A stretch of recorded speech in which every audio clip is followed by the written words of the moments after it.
Amados irmãos, amadas Amados irmãs, hermanos, amadas hermanas, nós vimos nosotros hemos visto três experiências tres experiencias que el Señor somente reservó solamente para Pedro, Jacobo y nós Juan. vimos Y nosotros vimos que en dos de esas experiencias ellos estaban con sueño. Primeramente, allí en Getsemaní, como vimos antes, ellos estuvieron durmiendo. Mientras el Señor vigilaba y velaba, el Señor les había pedido a ellos: velad conmigo.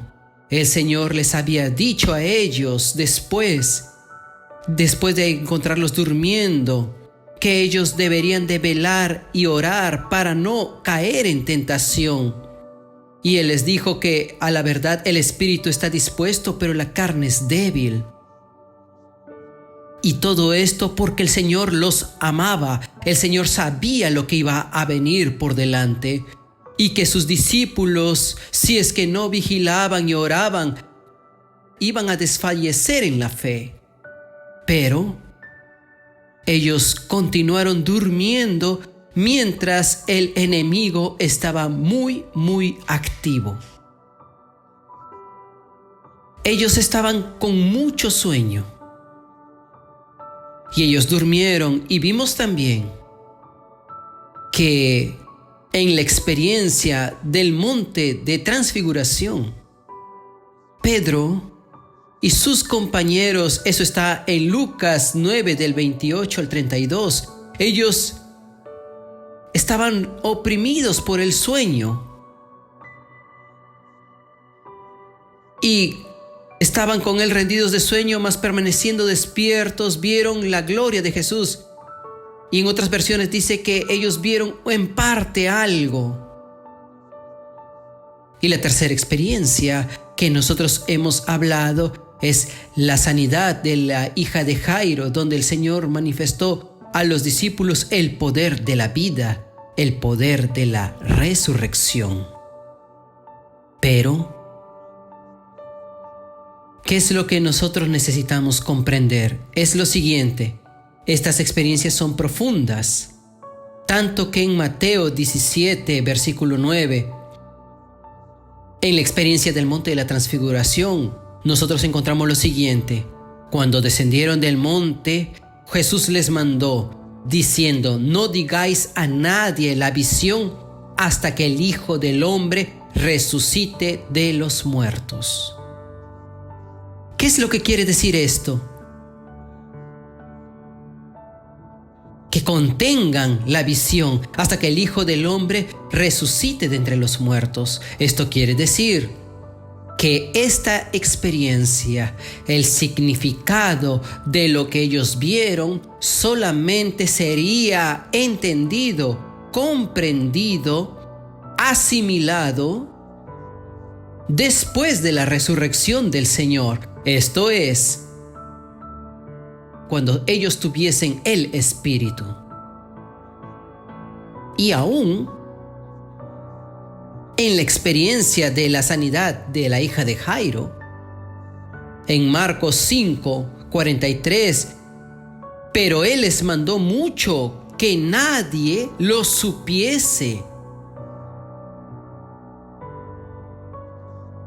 Mire aquí, experiencias tan grandes, tan profundas, el Señor dice: no lo cuenten. ¿Por qué? Porque estas experiencias no deben ser tomadas de una manera liviana. Usted cuenta como una cosa sencilla: mira lo que pasó conmigo. No es esto.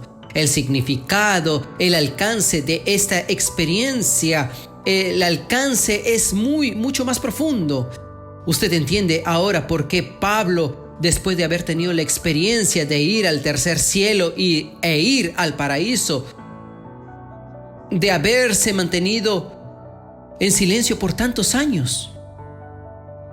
Porque esas experiencias solamente deben ser compartidas cuando nuestro interior alcanzara la comprensión entrando en esa realidad. Si no, solamente sería una historia. No tendrá poder para influir en las otras personas. Mire aquí Filipenses 3:10, a fin de conocerle y el poder de su resurrección y la participación de sus padecimientos, llegando a ser semejante a él en su muerte. Mire aquí 3 experiencias en la misma área. En la misma experiencia de estos 3, Pedro, Jacobo y Juan, para conocerle, conocer la gloria de Dios. En el monte de transfiguración, el poder de su resurrección, la sanidad de la hija de Jairo y la participación de sus padecimientos, la experiencia en el Getsemaní. Cuando yo tengo esta comprensión, esta revelación, yo me conformo a Él en su muerte.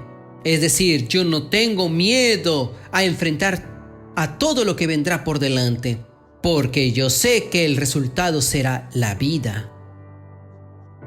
Los hermanos que entienden esto, son experiencias profundas. Son experiencias que debemos de buscar delante del Señor. Esto nos va a fortalecer en la fe y nuestra fe no va a desfallecer delante de los hechos que han de suceder, porque el Señor está pidiendo para que nosotros velemos y oremos en el mismo principio. Porque el Señor sabe que nosotros enfrentaremos por delante cosas peores han de suceder. Y nuestra fe no puede desfallecer. ¿De qué manera? Vigilando y orando. Amados hermanos, amadas hermanas, llegó el momento para tomar esta palabra. Velad para orar y orad para vigilar, para velad. Claro que hoy nosotros estamos tantos años después de aquellas experiencias, pero hoy el Señor aún tiene encargos. Él quiere que nosotros velemos con Él. Por eso que Colosenses 1:24 dice: ahora me gozo en lo que padezco por vosotros y cumplo en mi carne lo que falta de las aflicciones de Cristo por su cuerpo, que es la iglesia.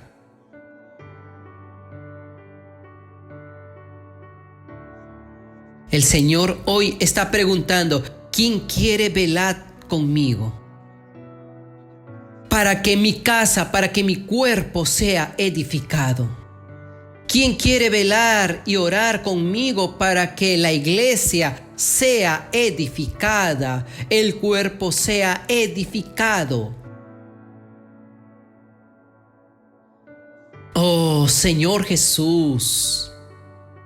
En Romanos capítulo 8, versículo 17 dice: y si hijos, también herederos, herederos de Dios y coherederos con Cristo, si es que padecemos juntamente con Él, para que juntamente con Él seamos glorificados. ¿Quién está dispuesto hoy a sufrir con el Señor? ¿O vamos a quedarnos dormidos? Amados hermanos, amadas hermanas, ¿no es tiempo de despertar? Ya dormimos tanto tiempo. ¿Cuántas veces ya el Señor habló con nosotros y dice: aún estás durmiendo, no percibes? Necesitamos ver que mientras nosotros dormimos, el enemigo está muy activo.